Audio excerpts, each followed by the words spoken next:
It's time to reinvent yourself. We're talking with reinvention career coach John Tarnoff on today's Super Boomer Lifestyle Show.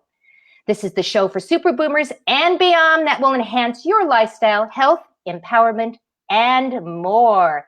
Hello, everyone. This is Caren Glasser, and I am so delighted that you chose to join us today on the Super Boomer Lifestyle Show. We have a really, really great show for you today.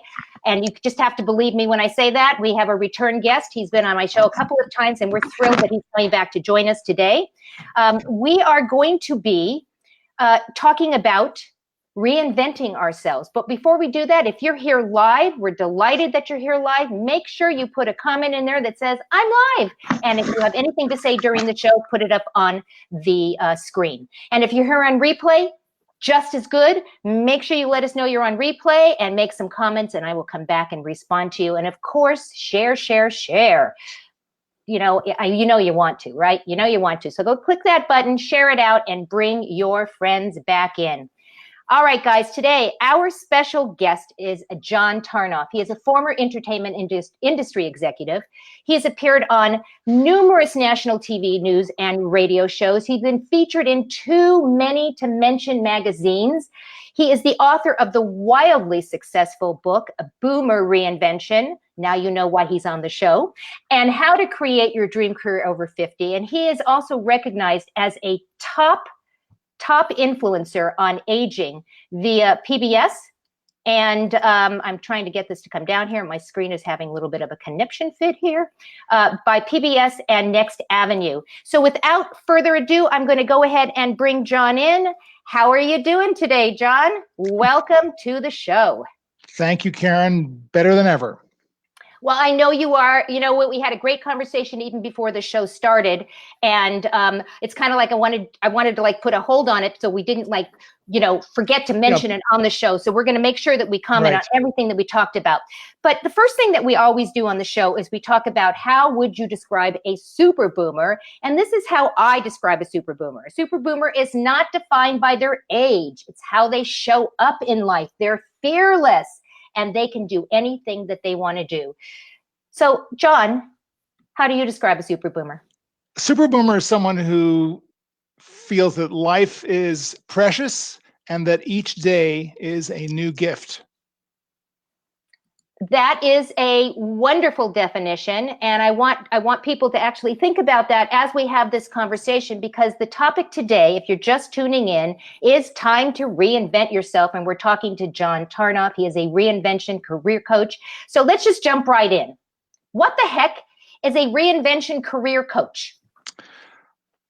This kind of hit me about, 8 years ago now. I was noticing that a lot of people were having difficulty in the boomer generation recovering from the recession.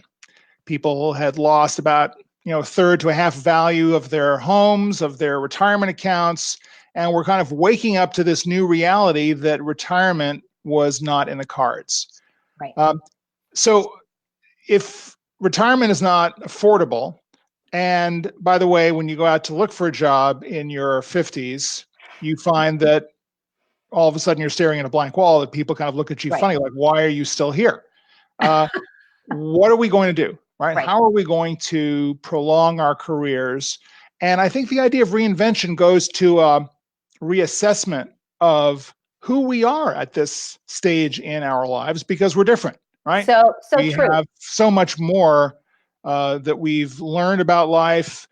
We naturally, as we get older, past the age of 50, start to think about questions that we didn't think about earlier. Questions like, what legacy am I leaving? What is the meaning of life?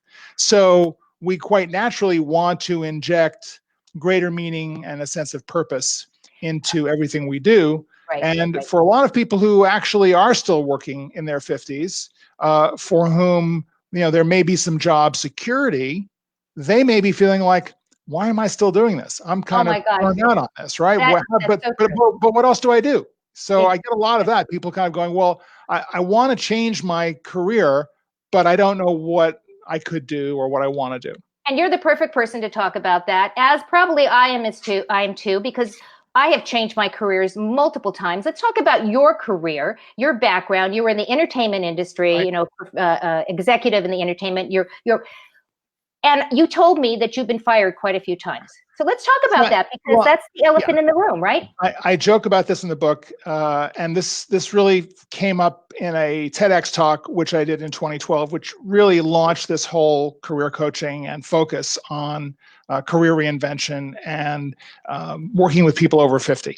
Mm-hmm. And when I did the TEDx talk, I got up and I said, so what qualifies me to be talking about career change and career extension? And so I kind of did a little math exercise about all of the jobs that I had had up to that point in entertainment. And it comes down to 18 jobs over, at that point, 36 or so years. So about 2 years per job on average. And of those jobs, I was fired from 7 of them. So 7 out of 18, that's 39%. And that's kind of the joke. And guys, that's okay, right? It's okay. Well, that's the idea. The idea that allows you to move forward. The idea is to remove this stigma that we have around getting fired, because in the world that we grew up with, getting fired meant that you did something wrong. Right? Because the world was, you get a good education, that entitles you to get a job, and you work for 40 years and then you retire. Right. And the world doesn't work that way anymore, right? No, and career transition has to do with fit. And companies are changing very rapidly. And this is unfortunately very cruel in many instances, because they do this process terribly badly. But the idea of fit is really the key. And just to kind of jump ahead here, what I advocate for people is to really change their attitude about their job and their identity in their job. And we're too used to the idea of applying for jobs. You know, how can what I do solve your problem? You know, what do you need me to do? Just send me in, coach, right? I've got 35 years doing this particular thing, and I've got these skills and these experiences, and you know, I could do that job, right? And this is the wrong way to go about it. And I work with many people trying to get them off of this thing, which I kind of call job porn, which is this process that they go through when they're discouraged, of going home at night and bringing up Monster or Indeed or any of the recruiting sites, just kind of going through these job postings and fantasizing about these jobs that they could do. And invariably, the positions are wrong, right? The truth is, if there's a position that is on a job board, they're probably not going to want to hire you for that job. And you got to look at the years of experience that are required. It's 7 years, 10 years. So how do you go and say, well, I have 30 years experience, I have 20 years experience? It's like, it's overwhelming. So let's talk about the boomer reinvention. You wrote this book, and was this in response to that? Because there's so many challenges that 50 plus years, run into. Right. Well, so after the TEDx talk, people kept saying to me, and I had another consulting business going on in education. I had a kind of an anchor client that I still work with in education. And this is my second act career, coming out of entertainment as a production executive mostly. This was very intentional on my part to get more involved in education. So that's what I've been doing. And this became an adjunct of that, because people kept saying, well, so do you coach? Do you coach people around this? I'm going, well, I do have a psychology degree, so I suppose, I should be doing this. So that's kind of how that started to happen.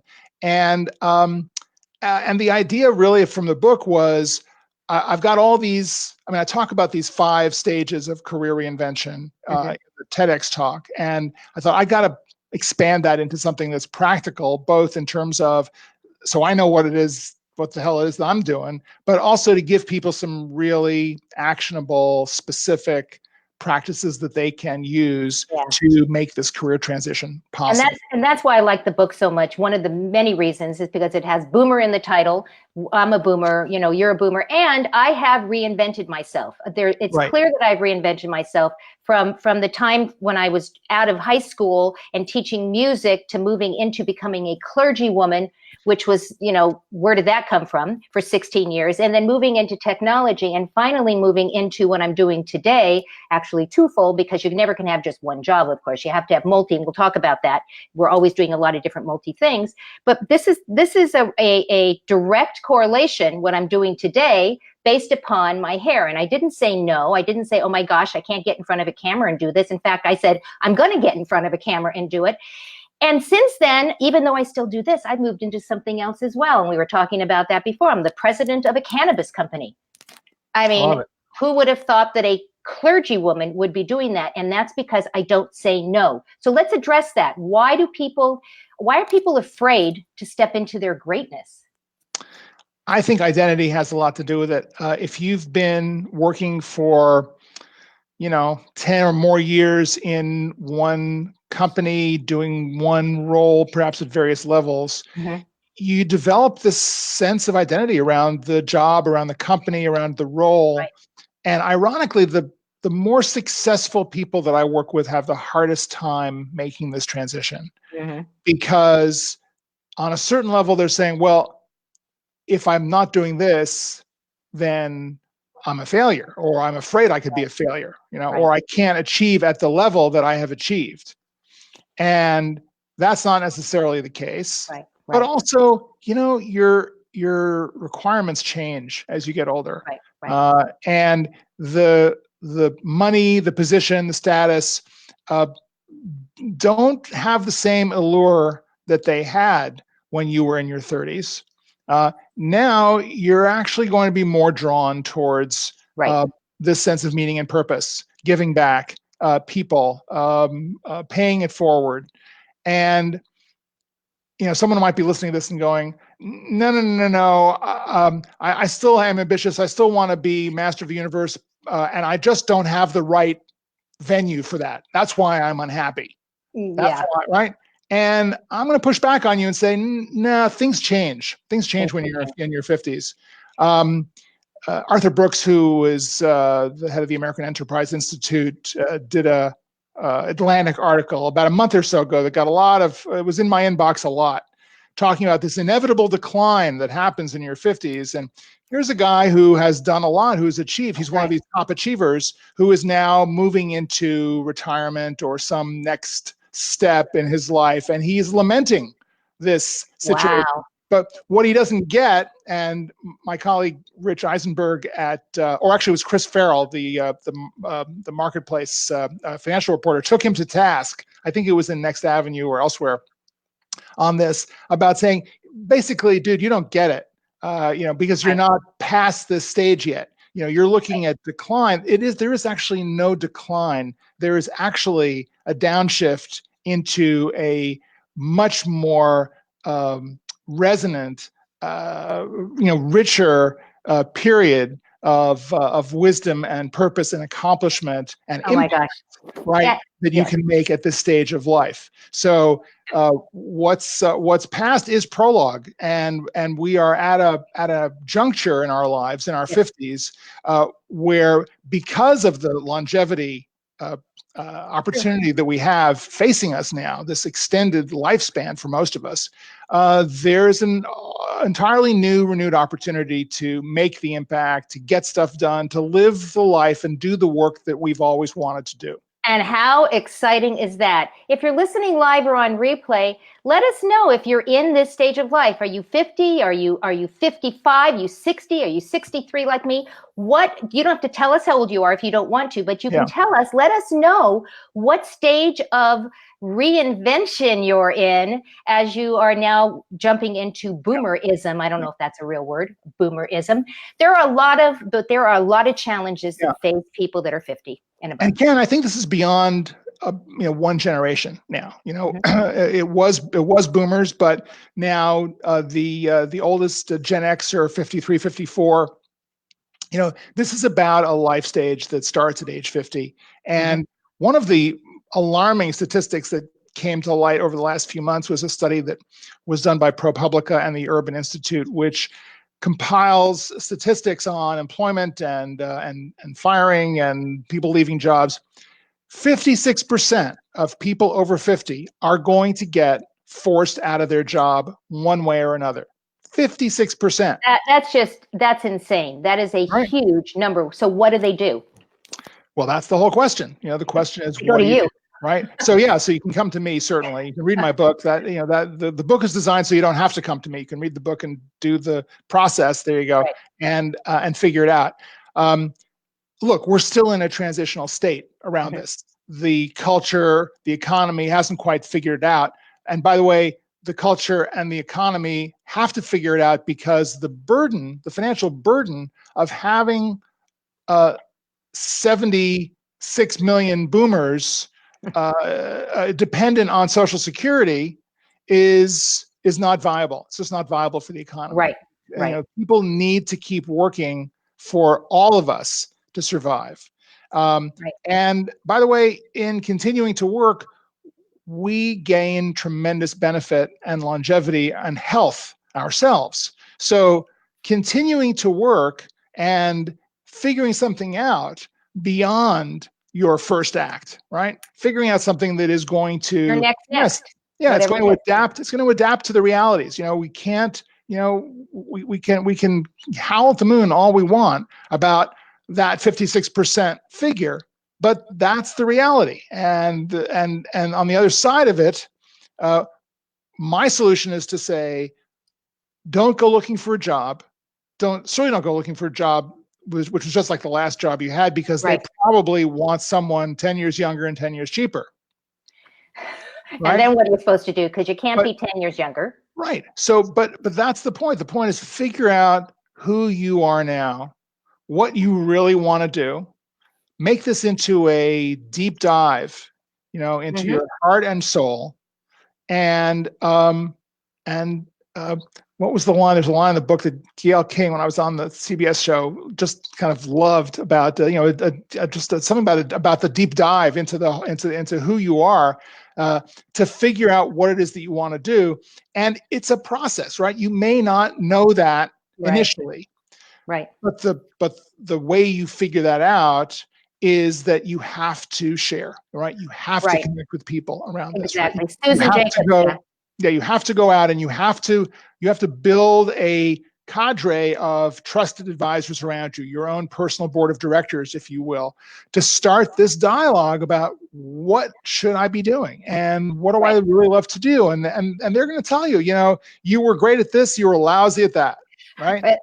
So true. I asked you to give me one tip that you wanted to share, and I just absolutely love this. I have it on the screen. Stop chasing job openings and start chasing professional relationships. Yeah. Relationships are king or queen in my case. But tell me about that. Well, it's all about the network. It's always been about the network. 85% of jobs are filled through referrals, not through resume submissions. This is even, I think, more true for older people because, we're intimidating. Right. Some younger recruiter is going to look at us and go, and my God, I've heard these stories. You go in for the meeting, for the interview goes great. They're like amazed at who you are. You think I got the job. Right. But you've actually intimidated them, right? And then it's crickets. It's crickets. You don't hear from them again. Right. They're it's like they admire you so much. Actually, it's not that they demean you, denigrate you, disrespect you. They genuinely don't know how to contain all of your brilliance into that position. So what you have to do is figure out what is that value proposition. What is that brilliance? So I have a question. Let me just say this because this is kind of key to the equation, which is that you've got to figure out what that value proposition is, what the message is around that, and you have to take that out and find the landing pad for that. It's not about fitting yourself into a job because you're so fantastic. It's about what is the problem that I love to solve, that I'm the best at solving, the one single service. And it's got to be niche. You've got to start very, very narrow. People say, I can do anything. It's like, Yeah, but you shouldn't, right? You should find the one problem that really needs solving that you solve better than anyone else and start there. And Yeah, that's your mantra. That's your elevator pitch. And that's I how love you that. develop relationships, because someone knows exactly what it is Right. that you do. And then they can say, hey, you're looking for this. I've got the guy or the gal for you. I love that. That to me is a super boomer moment right there. That is it. Find the problem that you can solve. What is the value proposition, guys? That is the super boomer moment. I normally do it at the end, but that was awesome. And I wanted to make sure that we have that. Susan Jacobs says, do you feel that men have more difficulty with this than women? Well, yes and no. I think men have initially a harder time wrapping their heads around the transition process. Mm-hmm. Once they have accepted that they are going to go through it, need to go through it, then there's no difference. Right, right. Statistically, though, on the other hand, women statistically are having a harder time prolonging their careers than men. Although I find that women tend to be more resourceful, I was just going to say, and imaginative. right. They make their own jobs. Men. They create their own jobs. I have somebody, Candace just said, I was a massage therapist in my 50s and took the risk of starting my own dog walking and pet sitting business. By the way, when I was in Napa, she was our dog walker. Amazing, amazing woman. I adore you, Candace. Thank you for joining the show. And she said, I solved a problem and many others' problems. So she took something as a massage therapist. I know she had some physical issues going on, and she now does dog walking. She found the problem and she did it. She did exactly what you're saying. How cool is that? There you go. It really does work, guys. I mean, I see this time and time again. And the problem is, and this is back to identity, the bigger problem is this sense of, oh my God, I've gotten to the end of my runway and there's nothing there. And I'm going to tell you, no, there is plenty there. It's just you need to refocus, reframe, look in a different direction, usually inward. And then what I see so often with clients is that after these initial few sessions of the anxiety around this, and it's like, okay, here I am, and my life is over. Once they start to get a sense of what they could do, then there's no shutting them up. And I know that I've experienced, that. So we talked about before the show started about staying in focus, that really is one of the major foundational things that if we can figure out how to do that, a lot of things fall into place. So what do you do to stay focused? Well, the issue really here is that we are, one way or another, for better or worse, all destined to be entrepreneurs as we get older. Mm-hmm. And yes, you may get yourself a salaried position, but it may not be forever. You may have a particular passion that you are continuing to refine and find clients for. Mm-hmm. But ultimately, for a lot of reasons, I think we are all destined to be more entrepreneurs. Also, because the lifestyle is better, frankly, to be more of a lifestyle entrepreneur in your 50s and 60s, and more because you got other stuff you want to do in the day, right? Yes. You want to spend time with your grandkids if you've got grandkids. You want to spend time with passions that you are into, whether it's reading, whether you want to be mindful of your physical condition and your nutrition. So I just cooked myself a really wonderful lunch before this session here, and I wouldn't get to do that if I were working in an office 9 to 5, right? And I enjoyed it. So I think part of the lifestyle is about taking back control of all of those things that enrich you as a human being, and provide you with an outlet for that single focus that you have, that single value proposition. So the challenge as being an entrepreneur is if you don't have a clock to punch, how do you stay on top of it? And this has been a real challenge for me over the last 10 years that I've been out of the corporate world. Mm-hmm. I'm a bit of a kind of a productivity geek, so I've always been studying this. I'm a big fan of the David Allen Getting Things Done. Love that book. And I try to live by that. And I think I found piece of software that actually works for me, finally coming back to it a second time. But I'm always trying to figure out what's the best way of doing this. So it's an example of this. It's like I'm trying to organize all of the self-development education stuff that I do, the podcasts, the videos, when am I going to have time to do this? So I run around I live near Pasadena, so I run 2-3 times a week around the Rose Bowl, which is 3 miles. And it's about a 30-40 minute run. It's a perfect opportunity for podcasts. So I have a queue of podcasts ready to go. And I just hit the track and it's like, okay, we'll scroll down. Haven't heard that one. I'll go for it. But I try to find myself ways to continually position opportunities for more productivity.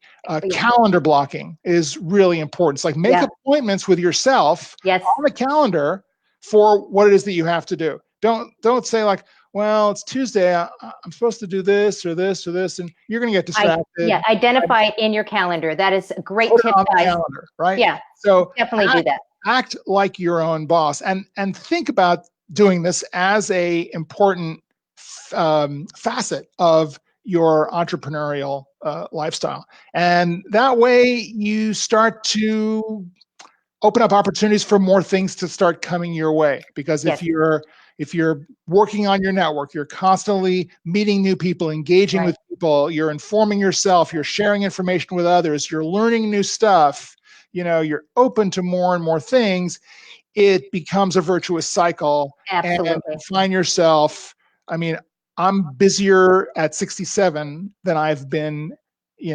probably since I was running around in my 20s. And you're having the best time of your life too, because I know that you're saying everything that you're doing right now. So guys, if you're wondering how to get the Boomer Reinvention, you can pick it up at the Super Boomer Lifestyle. It is right there in the store. Make sure you go pick it up. But I want to ask you something, because we are talking about FOMO, the fear of missing out, and you came up with another acronym which I love, and it's JOMO.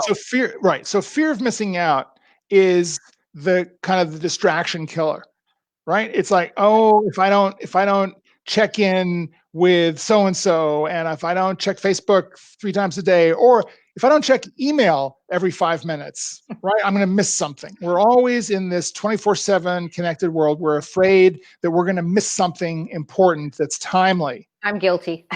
We're all guilty. We're fighting this distraction all the time. Right. And so that's the fear of missing out. But I think when you get to the other side of it, where you're able to put the distractions in their place and only check email 3 times a day, 4 times a day, or you could do it every hour after you've accomplished a milestone, right? Right. Your task. You check the task off. Okay, now I can check email. But calendar it. It's back to the same thing. Calendar. That's the joy of missing out, right? Yeah, that's the JOMO, right? Because it gives you so much more time to discover stuff that's for you, right? More intentional for you. And it just pulls you away from this slavery that we have towards being connected for the sake of being connected, because we might miss something. Who knows? We're old enough to remember when we didn't have this. And what did we do? What did we do? I'm always looking around people on their phones in restaurants, at the car wash, everywhere. What did we do before we had the phones? We had a life, John. We had a life. We had newspapers. We talked to one another. We did. So I'm sure that those who are listening live and on replay, you're wondering, okay, this guy is awesome, because you are. How do we get in touch with John? Because if you are over 50 or around there or older, you may be in this place right now of wanting to reinvent yourself. 56% of you are going to be or have lost your job. So reach out to John, go out on his website, or if you want, just go pick up his book, which I suggest you do anyways. Pick up his book because it is awesome. And then finally, if you want to follow him on Twitter, you can go to Twitter at John Tarnoff. You can go to Facebook and follow him at John Tarnoff Coach. And finally, and I'm going to write this down, on LinkedIn, it is also the same thing at John Tarnoff. I'm just going to go ahead and put this in here. LinkedIn. /John Tarnoff. Yeah, John Tarnoff. We were laughing. How original is that? You've got a great brand. All right. Any last minute thoughts that you'd like to share with our guests? The time just went by so fast. And I know there's so many questions coming in, but any last minute thoughts you'd like to share? No, just that, again, the career you want is it's inside you. It's already there. And, think of yourself as not as a seeker at this point, but as a finder. You've lived all this time seeking the achievement, seeking the position, seeking the life, whatever it is that you've been seeking. But now you found it. Where you are is a great place, and it's just going to get better. I love it. John, thank you so much for joining us again. I'm going to drop you into the green room as I finish up the show. But again, thank you, because I know you've always been a pleasure, Caren. This is always fun talking with you, and love what you're doing. It's great. Always fun. Talk to you soon. Drop you in the green room. Everybody. Bye-bye. So how cool is John? All I can say is he's amazing. And I just want to go back to the super boomer moment when we were talking about, what is the value proposition that you bring to the table, and what is the problem that you solve, and what a great way to kind of analyze and think about these things with yourself to see what can you do in your next as you reinvent yourself as a super boomer. So I want to thank you guys for joining us. We know that you have so many things to do. I know you do. We all know you do. And we want to thank you for taking the time out of your day to share it with us today. We thank you. We want you to go out and give somebody else an awesome day. And we'll see you next time on the next episode of the Super Boomer Lifestyle Show.